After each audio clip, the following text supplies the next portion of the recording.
Owners in Ellicott City say they're nervous about heavy rain headed their way. No doubt. It's been a year since those historic floods washed away cars and damaged stores and killed 2 people. ABC2's Skylar Henry in Ellicott City for us tonight as people are preparing for what they hope is a celebration tomorrow. Yeah, one thing about the people here in Ellicott City is that they're resilient. They tell me that ever since last year's flood, they've had to pull themselves up by the bootstraps to get things back up and running. But they're concerned still about this impending weather and what that threat could mean for their businesses. Sally Fox is as anxious as she is excited. Every time it rains very heavy, I think almost all of us have a knee-jerk reaction of being afraid of what, could potentially be our tomorrow. A potential that was her yesterday, or in this case, her yesteryear. The thought alone of the flood damage to the place she not only calls her work for 36 years, but her home is an emotional one. I had my entire basement, which was loaded with inventory, totally underwater. Here, mostly 5.5 feet to 8. And this whole place was topsy-turvy.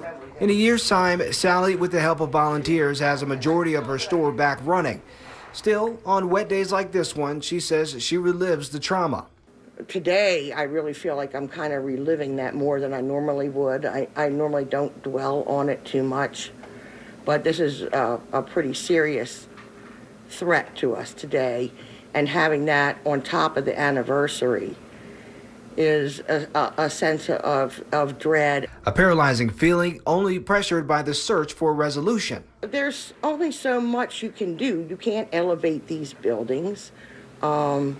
I think most of us in the community are more relying upon the government to make good decisions. County Executive Alan Kittleman thinks he has one. An $18 million flood mitigation plan that'll improve storm drains and create new stormwater retention facilities in the watershed. Although these projects will alleviate the significant amount of flooding, a storm like we had last year, folks, water will still reach buildings. We can't expect that we can completely mitigate 6 inches of rain in 2 hours, but we can do an awful lot to make things a lot better for folks here in Ellicott City. Work that will take at least a couple of years to complete.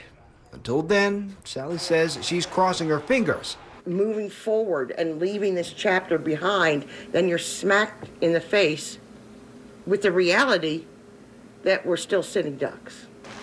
In Ellicott City, Skylar Henry, ABC2 News. Now, the Howard County EMA is watching the possible weather threat for over the weekend. They're coordinating with the different departments for any possibilities. All of the events sponsored by the Ellicott City Partnership to commemorate last year's flood are continuing. For a link, all you have to do is head to our website. You'll find it at abc2news.com.